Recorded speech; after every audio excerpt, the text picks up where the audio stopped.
Good afternoon and welcome. I'm Nancy Hopko, Chair of the Health Committee of the League of Women Voters of Central Delaware County. On behalf of the League, I thank you all for joining us today for today's hot topic. As many of you know, prior to the pandemic, the hot topic programs were luncheons with guest speakers.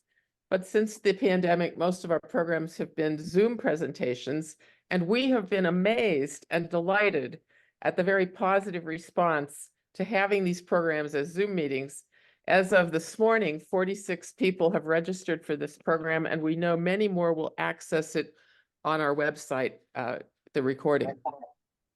The League of Women Voters is a nonpartisan civic organization committed to promoting political responsibility through informed and active participation in government, citizenship, and elections. Our motto is making democracy work, and we do that through registering people to vote, organizing and presenting candidate forums, providing candidate information through vote411.org, and hosting educational programs on various issues of concern. Today's hot topic, moms needing healthcare access, they're dying without it, will focus on the critical issue of ensuring women's ability to access comprehensive reproductive healthcare services as we approach the November election. We are fortunate to have two stellar presenters on this topic. In the order they will present, Sara Jann, Senior Director of Policy and Advocacy at the Maternity Care Coalition, and Amal, Director of Advocacy and Policy at the Women's Law Project. Let me tell you a little bit about each of them. Sara advocates for maternal child health, early care and education, and economic security policies that are equitable and responsive to parents' and babies' lived experiences. She leads the Thriving PA Perinatal Health Advocacy Campaign. Thriving PA is a nonpartisan statewide campaign that seeks to improve the quality and increase equitable access to a coordinated system of health supports. She represents the Maternal Care Coalition on the Childhood Begins at Home campaign and the Family Care Act campaign. She has a background in public benefits access and earned her master's in political science and international relations from the University of Delaware. She told us this morning she just learned her grandmother was an active member of our league, and she followed our member Rosemary Halt in her position. So several connections that we're pleased with. And Amal provides legal representation and engages in public policy advocacy at the Women's Law Project in Philadelphia. Areas of her concern include pregnancy and caretaking, discrimination and accommodation, Title X, athletic equity, sexual harassment, and employment rights. She received her bachelor's from Yale College and her JD from the Harvard Law School. Before we begin, I'm going to take 1 minute for a couple of housekeeping details because people trail off at the end of the program. All of the participants except the panel members, moderator, and our technological wizard, Kathy Youngman, will be muted. The questions submitted prior to today have been shared with our speakers. You can submit additional presentation using the chat function. I want to apprise you that we have several upcoming programs. April 15th, the PA Attorney General Candidate Forum. April 21st, Earth Justice March in Chester. May 7, Ceasefire Pennsylvania has an advocacy day in Harrisburg. May 10th is Immigration Issues in Southeast Pennsylvania, the Big Picture. Details are on our website and in our newsletter, The Voter, for this month. I want to thank you all for joining us. And now, Sara, please begin. Awesome. Thank you so much, Nancy. All right. While we're getting the slides up, I can go ahead and Nancy did a fabulous job, so I don't have too much more to say. But I'm Sara Jann. I'm the Senior Director of Policy and Advocacy at Maternity Care Coalition. And I'm excited to talk today a little bit about the big picture in terms of how policy influences maternal health outcomes and specifically access to healthcare and reproductive healthcare. So we can jump to the next slide.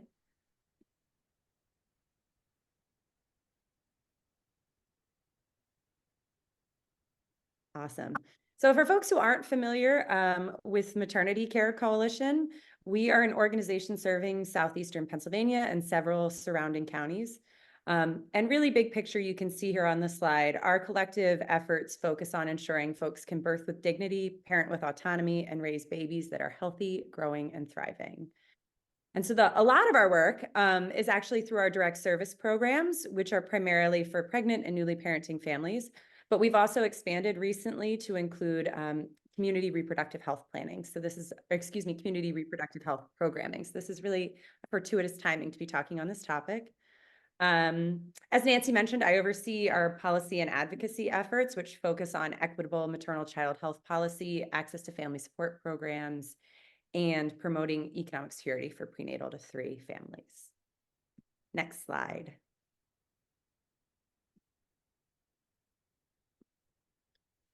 So this is what I'm going to talk about today. We're going to focus, like I said, primarily on maternal health with an emphasis on healthcare access, but also I want to talk a little bit more generally about how policy influences birth outcomes. So we'll start with some basics on maternal mortality, and I apologize if this is review for folks, but I do feel like it's important to kind of situate the conversation in the basics. Then I want to talk a bit about how policy shapes maternal health outcomes, both in positive and negative ways. Move on to a little case study that I pulled together, and then talk about some of the advocacy that we are doing here in Pennsylvania. All right, next slide. So to begin, I feel like it is really important to start with the basics and some terminology. And we hear the word, the topic of maternal mortality, we hear about it a lot. There is an official definition, and the one that I've shared with you is here. It's from the CDC. And it's a death of an individual while pregnant within 42 days of the end of a pregnancy from any cause. And so that is really our big umbrella term when we're talking about maternal mortality. Underneath maternal mortality, there's actually a lot, but I decided to focus on 2 sort of key categories to think about. The first category is very similar to the larger umbrella term. It's pregnancy-associated deaths, and that is the death of any individual while pregnant up to 1 year from the end of the pregnancy, regardless of the outcome, duration, or site of the pregnancy. So this includes any death during that time period, regardless of its cause. When we talk about maternal mortality sort of in the zeitgeist, I think what we're really frequently talking about is pregnancy-related deaths. And so pregnancy-related deaths are deaths that occur while an individual is pregnant or within 1 year of the end of the pregnancy. And it is either caused or aggravated by the pregnancy or its management. And so when we hear maternal mortality in the news or thrown around, I think most of the time we are frequently talking about pregnancy-related deaths. And we can dive into a little bit more about what that means. Next slide. So how we learn about maternal deaths and how we understand maternal deaths is primarily through maternal mortality review committees. The state of Pennsylvania created its committee in 2018 to conduct a multidisciplinary review of maternal mortality in Pennsylvania. And it's worth noting that the city of Philadelphia has had a maternal mortality review committee since 2010. So they are a very well-established, their processes are established and refined. It's one of the longest running maternal mortality review committees in the country. And it's one of very few city-based maternal mortality reviews. But what we see, this is the reason I highlight this is because in Pennsylvania, Philadelphia conducts its own reviews. So whatever we see from the state level reports actually excludes Philadelphia. So that's worth noting. It's not for any reason other than the fact that those cases are being reviewed elsewhere. But what I did want to do for you all was to review both of the most recent reports from the Pennsylvania Maternal Mortality Review Committee and the Philadelphia Committee, and highlight some key themes that we're seeing when we're talking about maternal death in the state of Pennsylvania.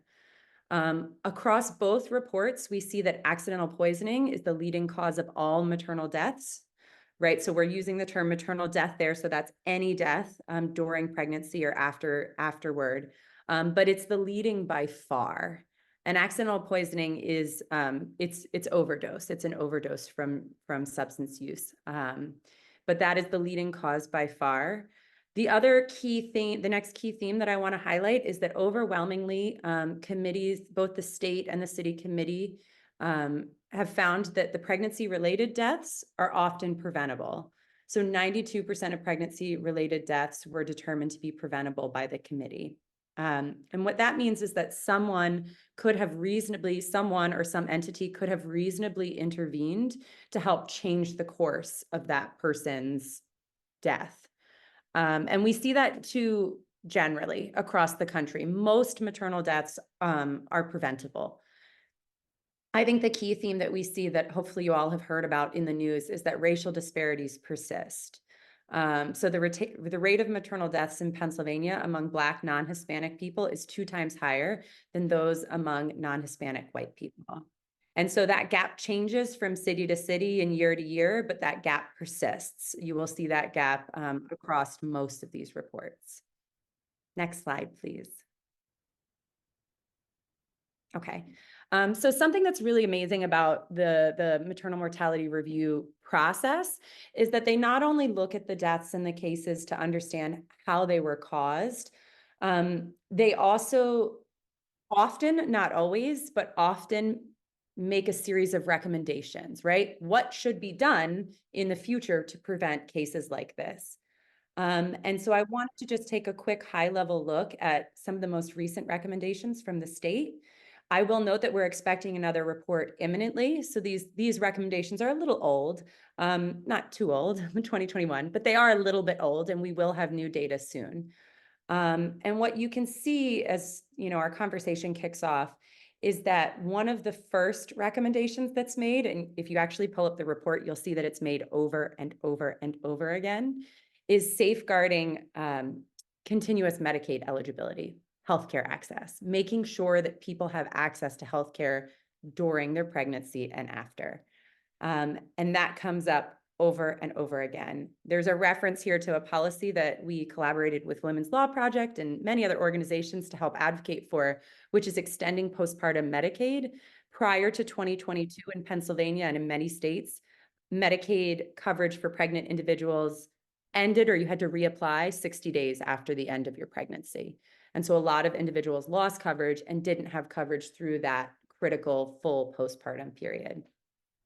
Some of the additional policy recommendations that were made were related to intimate partner violence and substance use disorder.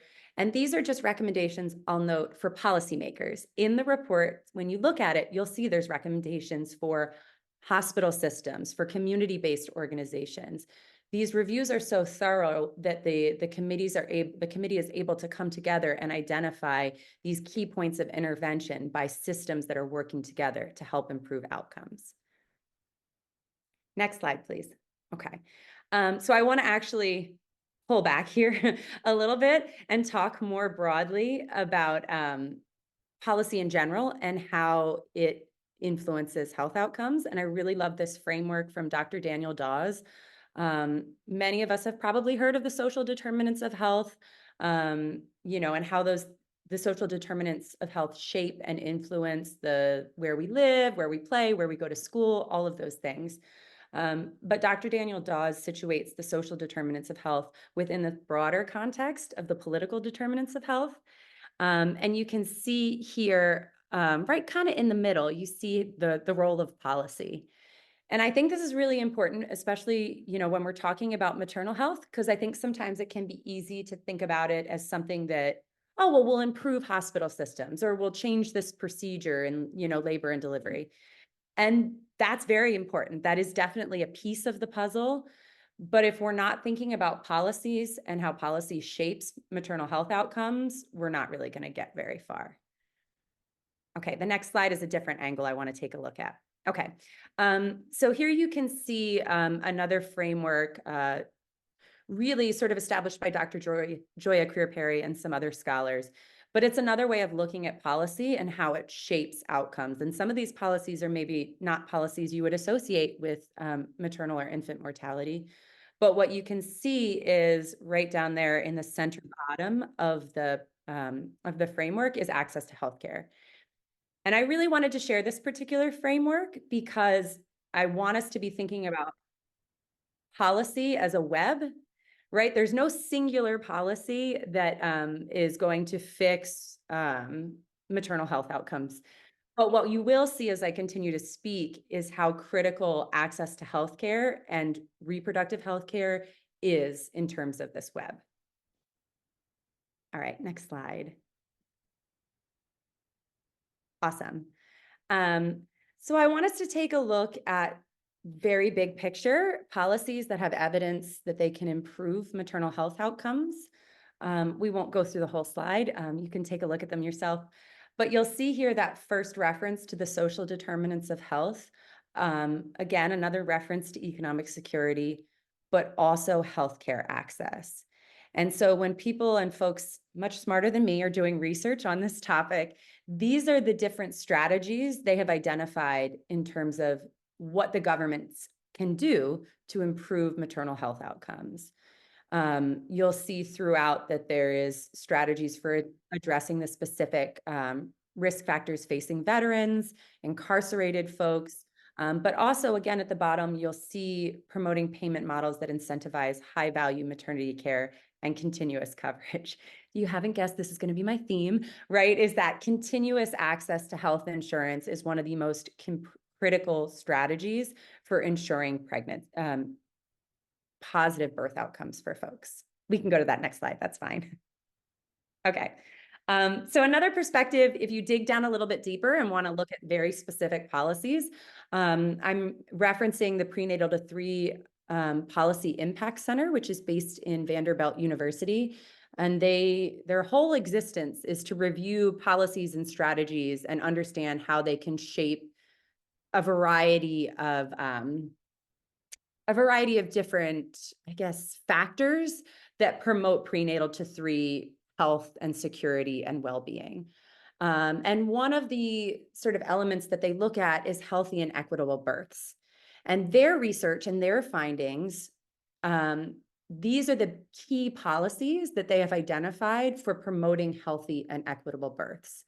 When they talk about expanded income eligibility for health insurance, that's in specific reference to Medicaid. For folks who aren't familiar, states have the ability to set who is eligible for Medicaid based on a number of factors, one of which is income level. I don't know it off the top of my head, but I think in the state of Texas, it's something like 18% of the federal poverty level, which means that very few people have access to that healthcare insurance, right? Much more standard, especially among states who have adopted Medicaid expansion, is 138%. So you'll see that there's a huge gap there. I want to flag some of these other policies, specifically paid family leave. You can't invite me anywhere and expect that I won't talk about this because we are advocating really hard for it right now in the state of Pennsylvania. Paid family leave has been identified as a key strategy for improving birth outcomes for both infants and birthing people. And then you'll see again here a few more economic security strategies, but then also access to community-based doulas. And I want to share these as strategies, again, rooted in research and evidence. There's a lot of things that need to be done to improve birth outcomes, but I think it's good to situate sort of our conversation in those evidence-based strategies and interventions. Awesome. Next slide. Okay. So if we shift gears a little bit and we think about policies that are harming maternal health outcomes, pretty straightforward. The absence of all of those other policies, right? Or the lack of investments in things like community doulas and the social determinants of health. But when you look at the research, one of the most alarming pieces of evidence is when we look at restrictions on reproductive health and specifically abortion access.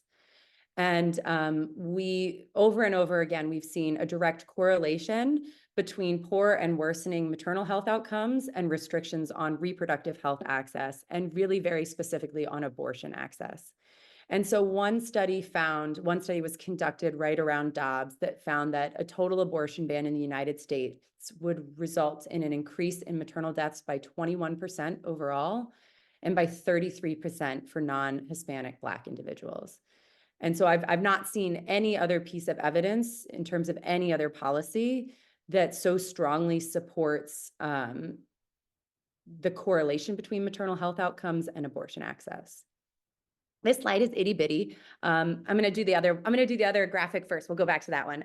So this graphic is itty bitty, but again, folks a lot smarter than me have taken the time to map out how restrictions on abortion access worsen the Black maternal health crisis specifically. And I think these slides will be shareable or something we can all zoom in.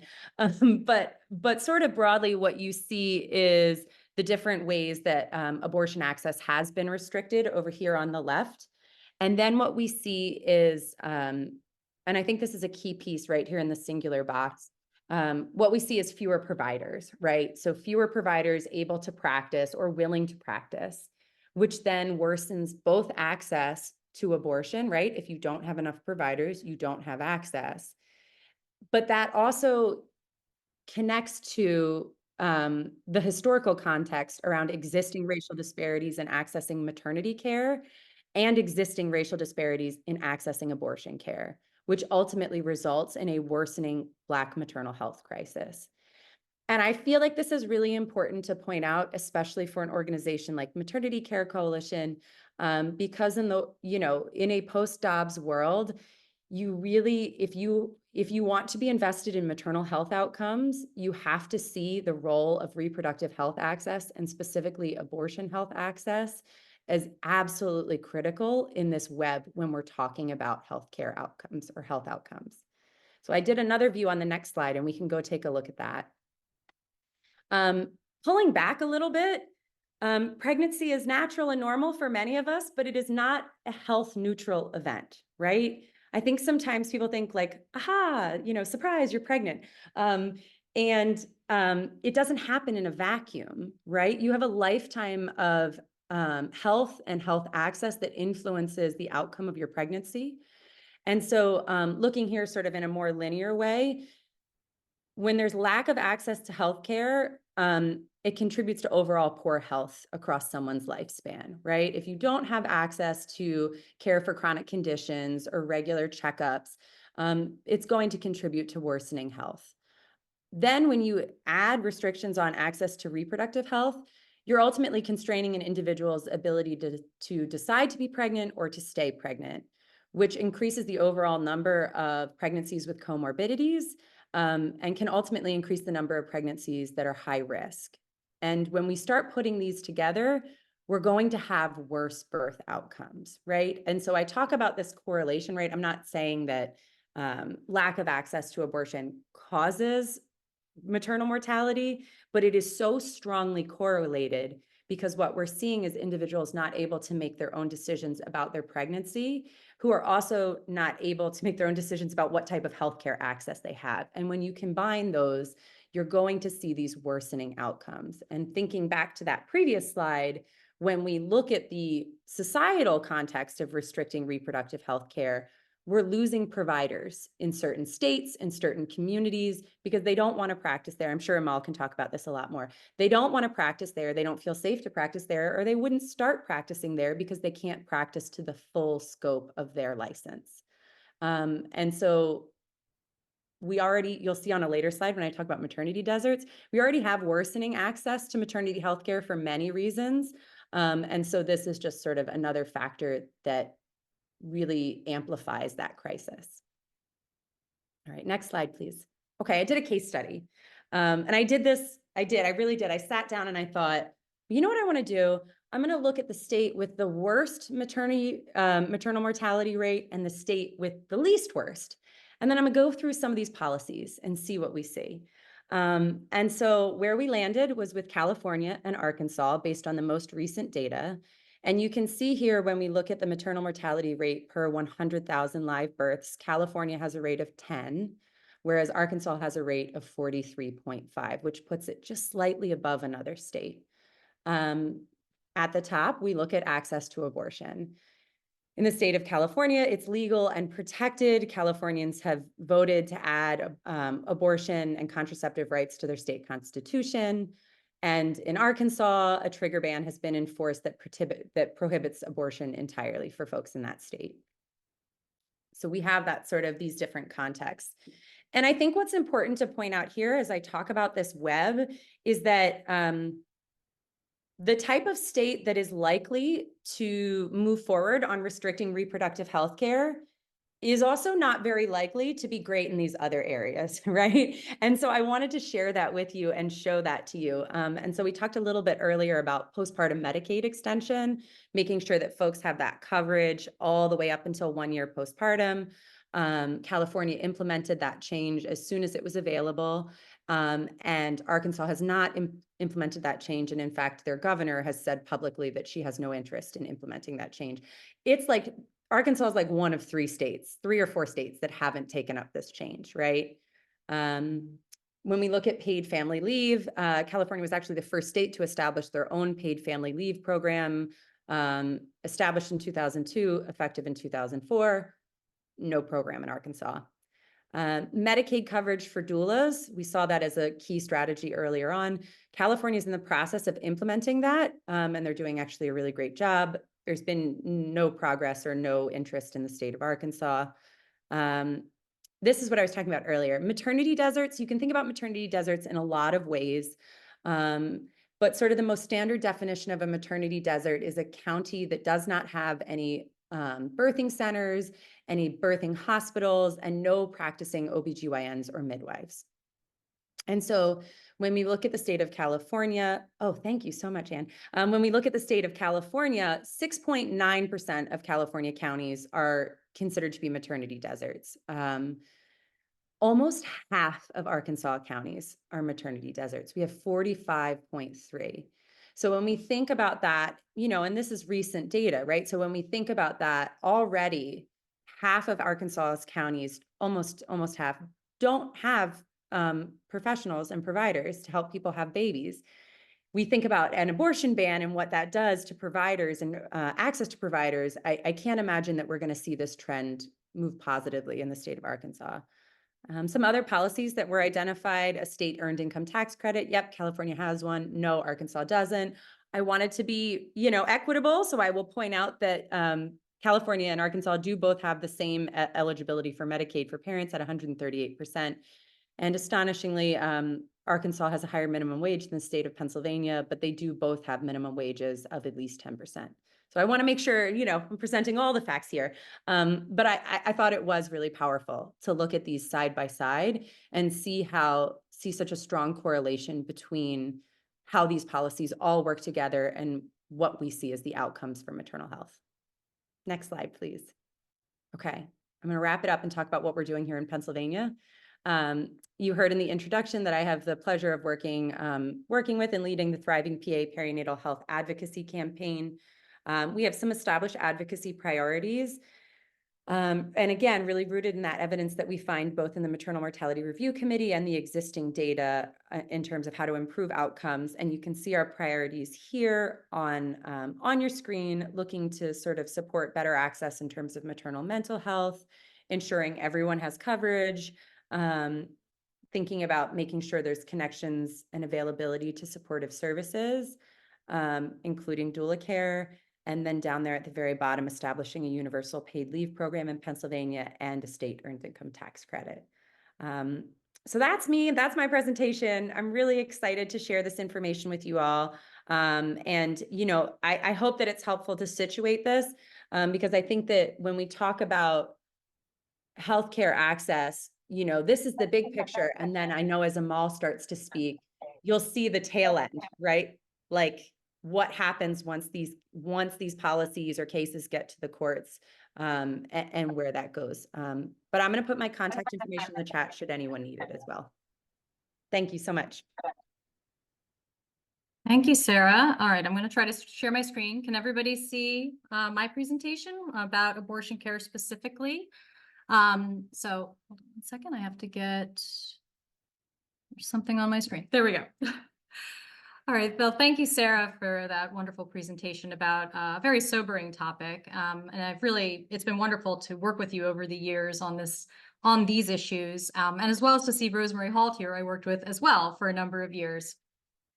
So we've been working together on a number of the policies that you've talked about. And I'm going to talk today a little more specifically about abortion rights and access and the need for full access to reproductive health care. And you know, the fact that we are now in this post-Dobbs America is really having a dire impact on anyone who has the capacity to become pregnant in the United States. And so I'm Amal. Again, I'll just introduce myself again, though Nancy did do a wonderful job introducing me. I am Director of Policy and Advocacy and also the co-executive director of the Women's Law Project. And we have been in existence at the Women's Law Project since 1974. So this is our 50th year, a very big anniversary year for us. We have 2 offices, one in Philadelphia, the other in Pittsburgh, and our mission is to advance gender justice in Pennsylvania and beyond. Our work is at the local, state, and national levels, and we do impact litigation, public policy advocacy, some direct representation, as well as community education. Our work is very broad, and it includes representing in the reproductive rights space. We represent abortion providers. We also represent young people seeking abortions in Pennsylvania who have to go through a judicial bypass process. And we also represent a lot of students and workers who are experiencing denials of pregnancy accommodations in the workplace. And one of the reasons we do that work is a lot of times their health insurance is based on their jobs. And as Sara said earlier, it's really important to ensure that continuity of health insurance. And when they lose their jobs, they lose the health insurance, there's a gap, and it has a tremendous impact, a negative impact on their health and well-being. So that is work we also do. And it's very hard for people in the United States and also in Pennsylvania, whether they choose to be pregnant and stay pregnant or whether they choose to terminate a pregnancy. So my focus today is on abortion bans and barriers. And then I'm going to talk about the impact those bans and barriers have on maternal health. And then I'm going to talk about some of the legal threats and opportunities on the horizon, both in our courts and in our legislatures. And I'll specifically talk about the Pennsylvania legislature. So I'm going to start with Dobbs, which we all know about. We all know that on June 24th, 2022, the U.S. Supreme Court ruled that we no longer have a federal constitutional liberty right to abortion. And that meant that the issue was left to the states. And a number of states promptly passed abortion bans, wreaking havoc on people who need that care. And on this map, you can see, it's a map only of the states that have abortion bans. There were a number of states that also moved to protect abortion access, but I didn't put those on this map. You can see here that 21 states have either a total abortion ban or a near total abortion ban. So for example, a 6-week ban is really a near total abortion ban, because if you ban abortion at 6 weeks, that's often so early in pregnancy that people don't know that they're pregnant. So it essentially functions as a total abortion ban. And then there are other ones that are bans at other gestational limits, so 12 weeks or 18 weeks. And you may have seen in the news earlier this week that Florida Supreme Court issued 2 opinions related to abortion. One was upholding the state's 15-week abortion ban, and that now has laid the groundwork for the state's 6-week abortion ban to go in effect in a couple of weeks. So that's going to have a huge impact on access for the entire region, because you can see all the red X's around Florida. The other issue the other opinion that the Florida Supreme Court issued, however, was an advisory opinion to their state attorney general that approved the language of a proposed amendment to their state constitution that will allow voters to decide whether to enshrine abortion rights in their state constitution. So that's something that Floridians will be voting on in November. And, as I said a moment ago, the fact that Florida now has this ban in place is going to have an impact not just on people in Florida, but for people in the region, because abortion rights are state-based post-Dobbs, but access is regional. People are traveling long distances to get the care that they need, if they're able to get the care that they need. And you can see here on this map that there are some states close to Pennsylvania that have total or near total abortion bans. So we're seeing people coming to us from West Virginia. We're seeing people coming to us from Kentucky and elsewhere, including young people seeking abortion in Pennsylvania who then need representation in a judicial bypass process. So people are coming to Pennsylvania for abortion care, but Pennsylvania is no haven state when it comes to abortion rights and abortion access. And that's because abortion is heavily restricted here in Pennsylvania, as it has been for decades. And it's restricted primarily in this chapter of the Pennsylvania Crimes Code called the Abortion Control Act. So this doesn't sit where we put, health regulations and health laws. It actually sits in our crimes code.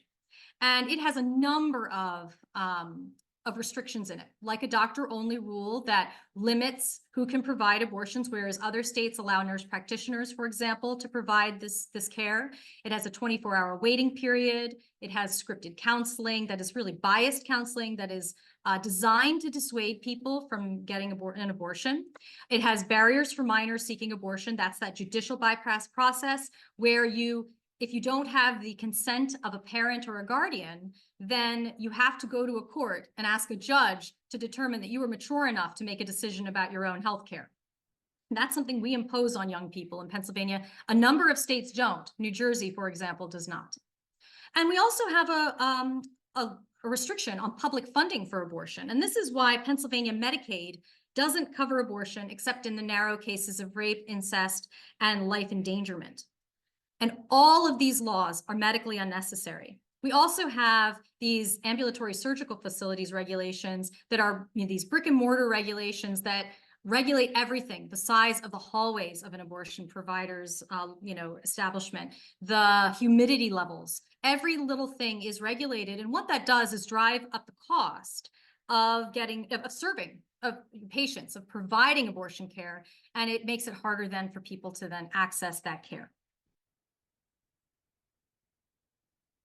With abortion bans and barriers have higher rates of maternal mortality. And Sara really illustrated that point nicely and talked about a study that talked about how we expect to see maternal mortality rise in our post-Dobbs era. And really right now, the data has not been, Texas, for example, has not been releasing their data. And we lost Roe in Texas several months before it happened to the rest of the country. It happened on September 1st, 2021 for them when their law went into effect.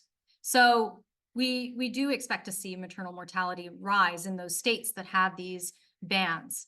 And that's also not going to fall on everybody equally. We know that maternal mortality affects Black and brown women disproportionately, and we expect to see that happen as well. There are a number of cases since Dobbs that have really illustrated the obstacles that women have to go through in order to seek abortion care. And one of those cases is Zarowski versus State of Texas. And in that case, there are 20 women who are plaintiffs who were denied necessary obstetrical care because medical providers in Texas feared liability under Texas's abortion bans. One of the plaintiffs, for example, was forced to wait to have an abortion until she developed sepsis, a life-threatening condition, and now one of her fallopian tubes, according to the complaint, is permanently closed. There are other plaintiffs who received either a devastating fetal diagnosis or a dangerous pregnancy complication, who then had to travel long distances to receive abortion care out of state. And that's not just expensive, that also delays their care and has the potential of worsening their health.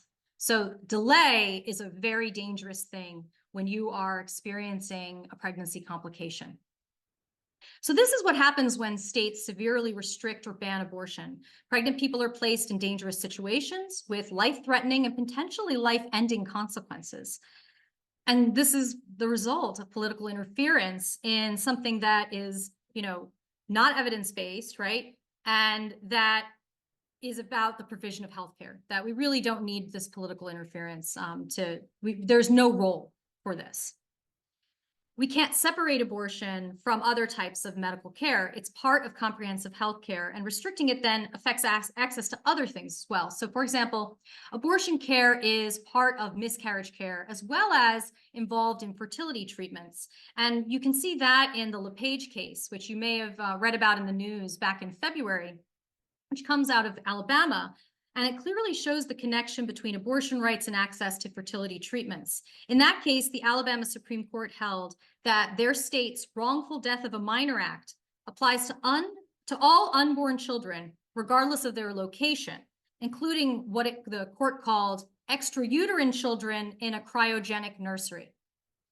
And the plaintiffs in that case are parents who went to a fertility clinic to undergo IVF treatments, and their embryos were lost accidentally. The opinion cites to Dobbs to support its view that the term child inherently includes unborn children. So it really shows the impact of Dobbs on a number of things that I think a lot of people who don't do the work that I do at the Women's Law Project didn't think were going to be affected by losing our federally protected, our constitutionally protected right to abortion. And right after the LePage case, 2 fertility clinics in Alabama had to pause their IVF treatments within a week of the ruling. And then ultimately the Alabama legislature had to act by passing a state statute. But state statutes are, they are a fix that can fix it. It gives a statutory right to receive fertility treatments, but courts then have to interpret those laws. And if a future court determines that there is a constitutional right for fetal personhood, for example, that would mean that statutes and won't fix the problem and legislatures can't fix the problem. So courts are really important in all of this, right? We're here because of, the Dobbs decision in the U.S. Supreme Court, and anything that legislatures pass will be interpreted by courts. So we have a number of threats and opportunities in our courts right now. One of them is what I refer to as the Miffy case relating to mifepristone, and that's FDA versus Alliance for Hippocratic Medicine. And that is where a group of anti-abortion advocates started this case actually out of Texas. They selected an extremely conservative court in Texas to challenge the FDA's approval of mifepristone, which is one of the drugs used in the 2-pill regimen for medication abortion to end early pregnancy. The drug was approved in 2000. So that's over 2 decades ago, and it has a very well-established safety record, but it is now being questioned by this group of anti-abortion advocates. And the case is now before the U.S. Supreme Court. Oral arguments were held on March 26th, and the oral arguments went on for about 90 minutes. And it does seem like I don't want to make guesses really, but it does seem like from having heard the arguments that a majority of the justices seem to be leaning towards throwing the case out on the idea that that group of doctors that have sued, these anti-abortion advocates, don't really have standing to be there. They really can't. They're not the right people to challenge this kind of thing in the first place. So it's possible that we will not have the U.S. Supreme Court weigh in a negative way on this case, but it is always nerve-wracking when the U.S. Supreme Court enters into this arena. Another case that is also at the U.S. Supreme Court is Idaho versus United States. And this is called the EMTALA case. And I do know that the League of Women Voters signed on to an amicus brief in this case. And the Women's Law Project, where I work, filed an amicus brief in this case. And this is a case that is about emergency medical treatment under abortion bans. And specifically what our court is going to decide is whether a federal law that we refer to as EMTALA, the Emergency Medical Treatment and Labor Act, whether that federal law preempts the state's abortion ban, Idaho's abortion ban, because that federal law requires emergency departments to provide stabilizing treatment. And the argument is that Idaho's abortion ban conflicts with that federal law because there are times that a person who is pregnant may experience a complication or some other thing that happens during pregnancy, and part of what would be necessary to stabilize that person could involve an abortion. And this Idaho abortion ban then makes the medical provider face this impossible choice about whether they provide the stabilizing treatment or risk, and if they do that, risk, violating the state's abortion ban. And, they either do that or they don't provide that treatment and their patient's health could worsen. So that is the situation that providers in Idaho are facing. And there have been a number of reports of medical providers leaving Idaho because of what's going on there in terms of their abortion ban. So the argument for that one is scheduled before the U.S. Supreme Court on April 24th. So in a couple of weeks, we will hear that argument and maybe have some sense of how the U.S. Supreme Court will decide. The third case on this slide is Allegheny Reproductive Health Center versus Pennsylvania Department of Human Services. And this is a Women's Law Project case. And this is a bit of good news because we, in this case, challenged Pennsylvania's Medicaid coverage ban for abortion. So as I mentioned earlier, one of those abortion restrictions that we have in Pennsylvania is that Medicaid will not cover abortion except in narrow cases, right? Rape, incest, or life endangerment. And we've challenged that, saying that that is a terrible burden on people who need to seek abortion care, who are low income. And it is a huge barrier. We hear that from our clients, the providers, that this is a big barrier for people in Pennsylvania seeking care. So we challenged it under our state equal rights amendment. Pennsylvania is a state that has had an equal rights amendment since 1971, but it hasn't really been fully realized. You know, the potential that it has not been fully realized. And that's because there was this 1985 case called Fisher that said that you can't use the ERA to challenge abortion restrictions. And on January 29th, 2024, our Pennsylvania Supreme Court issued an opinion that actually said, yes, you can use the ERA to challenge abortion restrictions, and that the Medicaid coverage ban is now presumptively unconstitutional, and that the state must meet a very high standard before it restricts abortion. So the case is ongoing, but we are closer than ever to getting rid of what is a really pernicious abortion restriction in Pennsylvania, and closer than ever to achieving a right to reproductive autonomy recognized under our state constitution. We're not quite there yet, but we are as closer than we've really ever been, at least in my lifetime, certainly. So that is a sign, that is a bit of good news that we have. And one of the ways that states can act, right, now that we have Dobbs that says that this is not a federal issue, that this is a state issue. But states, it's not just the state courts that can act. There are also state legislatures. And in our state legislature, there are a number of threats and opportunities, just like there are in our courts. And actually, I should have gone to this slide before to talk about the case, skipped over that, but I told you about the case. So I'll go now to legislative threats and opportunities. And some of the threats include an anti-abortion constitutional amendment, which right now is dormant. And that's because the leadership of the House in the Pennsylvania General Assembly isn't likely to move an anti-abortion constitutional amendment this session. But last session, it was Senate Bill 106, and it passed overnight, in the middle of the night, 2 weeks after Dobbs, without a hearing and without really any public discussion at all in the summer of 2022. And that meant that this anti-abortion constitutional amendment had made it through the first hurdle of making its way to the voters and ultimately amending and being part of our state constitution, if voters were to accept it. So it passed in one session. In Pennsylvania, it has to pass in 2 consecutive sessions, and it has to be advertised appropriately, and then it goes to the voters to vote on. And so far, the language has not been reintroduced, but we always have to be on the lookout for it.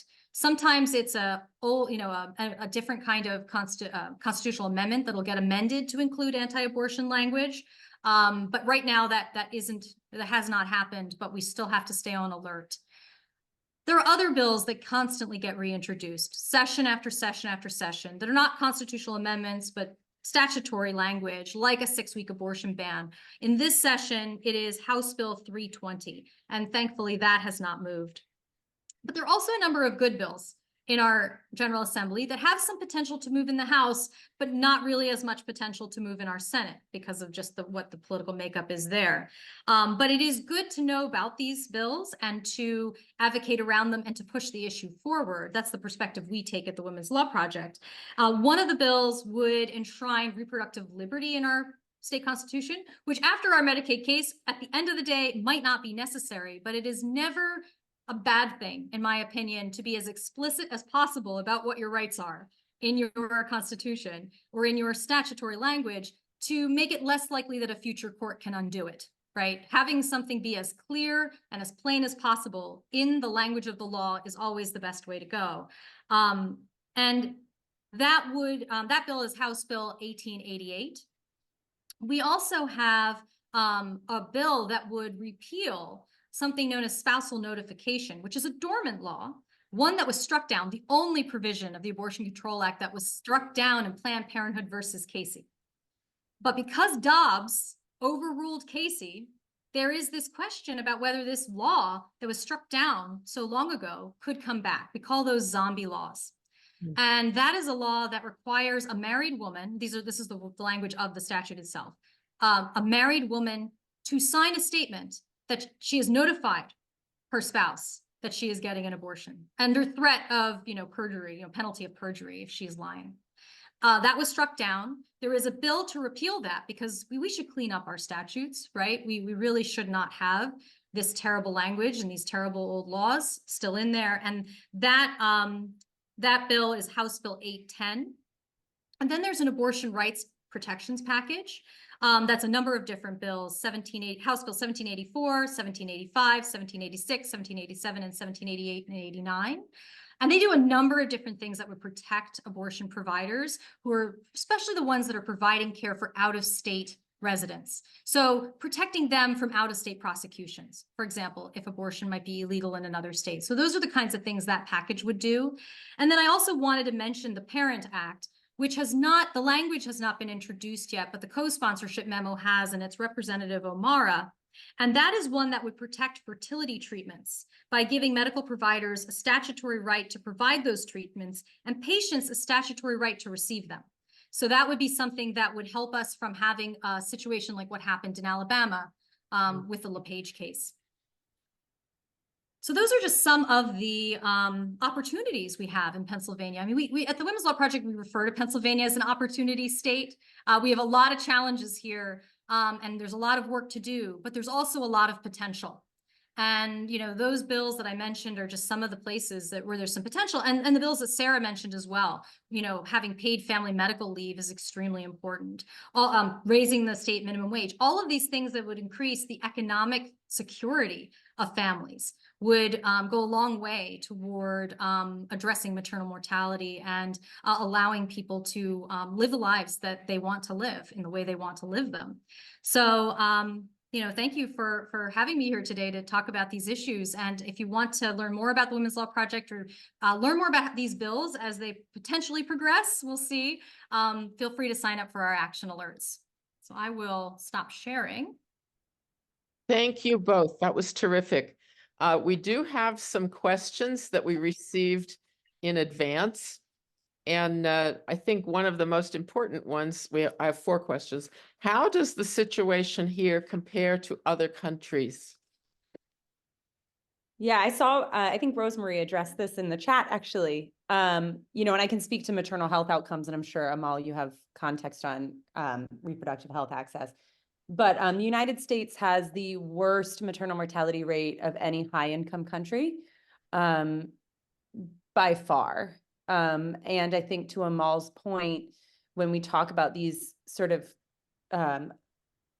series of policies that we do not have, or these series of lack of protections that we do not have in the United States, it's really not a surprise when you look at other countries that our outcomes are worse. Yeah, exactly. And on abortion specifically, the United States has really gone the opposite direction of the rest of the world in a lot of ways. There are especially other countries that are similar to the United States in terms of being high income. There's really been a trend towards liberalizing and reducing, really reducing restrictions on abortion. You saw recently with France, they actually enshrined abortion rights in their constitution very recently. And a number of other countries have done that. And there's really only a handful of states, not states, I usually talk in terms of states, handful of countries that have gone the other way, like Poland, for example, and Nicaragua, but very few. I think there are about 4 that are really going the opposite direction when you take a look at the world stage there. Okay, thank you. I think this is a language issue that you can clarify. In your experience, why are miscarriages often conflated with induced abortions in the news and in the law? Yeah. Well, I think that for one thing, they are very connected, right? As I mentioned before.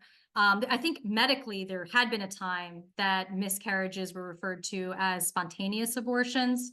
I'm not a medical provider, but yes, yeah, they still are. Yeah. I feel like that might be, you know, there might be a trend moving away from that. I don't know, but I think that that's one of the reasons that's happened. But they are really connected.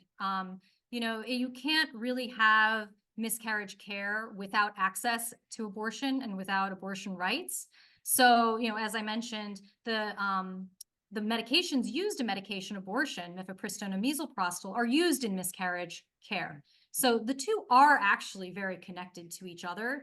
And there's also another connection that's happening here, and we're seeing more and more of post-Dobbs, which is the criminalization of pregnancy outcomes, and that people who are having miscarriages are being prosecuted for having had what prosecutors and police are saying are, illegal abortions.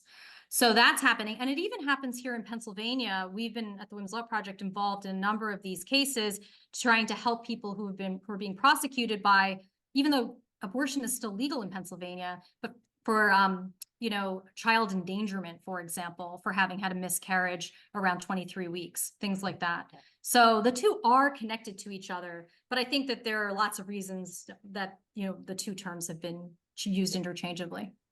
Yeah, also not a medical provider at all, but I think Amal really alluded to this. When we think of a lot of the trigger bans that were put in place in states that was their sort of inclination, much like the constitutional amendment in Pennsylvania, the medical providers were not consulted. They were done quickly. The language was not really thought through. And so it leaves a lot of medical providers not really understanding like the letter of the law and their potential exposure, right? So as Amal pointed out, that access to abortion care is a critical component of miscarriage management. The doctors understand it. They know what the procedures are, but the folks who wrote the laws and put them in place don't. And so they're leaving a lot of ambiguity and frankly, putting providers in danger in terms of, as Amal pointed out, not knowing whether or not they can provide that care. And if it's a crime, frankly. Right. And that's why it was so dangerous that Senate Bill 106 in the summer of 2022 passed in the middle of the night without there being any public hearing. And no one was called upon to talk about what it means to prohibit, any other right related to abortion. What could that mean? Right. Yeah. We've had, people making decisions about, what should be statutory language and what our rights should be without consulting the people that know these issues the best. Right. Thank you. We have one comment that I think is important. And those of us who were adults before Roe v. Wade know this well. These restrictive laws don't reduce the number of abortions. They increase unsafe abortions. We have a question here in the chat. Why were the abortion protection bills introduced as a package rather than one proposal? How were the rights chopped up? There are actually a number of different proposals. I only talked about a couple of them. That package actually isn't a couple of different bills they're just being talked about together. There is another bill that is out there that does amend the entire Abortion Control Act. That I think is a complicated thing to do, but is one strategy. There are also some bills that take pieces of it, like House Bill 810, which would just be on spousal notification. And there are some other proposals that have not been introduced yet that would just address specific pieces of the Abortion Control Act. So I think it's both strategies are happening. Okay. And another question more for Sara is the Maternity Care Coalition working directly with Delaware County in any way? Yeah. So we definitely, Maternity Care Coalition offers some direct service programming in Delaware County, also some doula training in Delaware County. And then we have partnerships with some phenomenal Delaware County organizations in terms of our advocacy. And so in terms of the county directly, I don't know that I can speak to that, but we do have some programming available for families in Delaware County. And then we partner with Delaware County-based organizations in our advocacy. Okay, thank you. I think one last question. What is your thought about women not seeking self-care? Do women not understand that self-care is important to their well-being, or what factors get in the way of women seeking self-care? I think, interestingly, I wonder if Amal knows what I'm going to say. I don't think people have the time, and I don't think people That's what I was going to say, time to take care of themselves, right? And so we really go back to that issue around economic security. It's not the only cause, right? I don't want to suggest that's a cure-all. It's an extraordinarily difficult time to be a person, to be a pregnant person, to have children and have families, and to just be able to pay your bills, right? So many of us know, if any of us are parents, I certainly am, that's often the last on your list. I don't know. Mhm. Amal, take us home. No, I definitely would have said time as well. And I think that, not only is it about economic insecurity for women, but also about the fact that our gender norms have not changed enough, and that women still disproportionately do so much of the caretaking, whether it's parenting or caring for other members of their household or family or friends. And that there just isn't time. And until we shift those gender norms and produce better supports in our society generally for all of that kind of caretaking, passing paid family medical leave would be one of those things. We're not going to be able to have the time to take care of ourselves. I'll second that with 2 graduate students I supervised in the distant past, 2 studies. Time was what women said. Exactly. Well, that is our hour. We are so grateful, Amal and Sara, that you joined us today. And I'm so grateful for all the people who registered for the program and for my technology support, and for Rosemary Halt for introducing us to make this program possible. So pay attention to our upcoming programs on the website and in the voter. And thank you all, and have a great sunny Friday afternoon.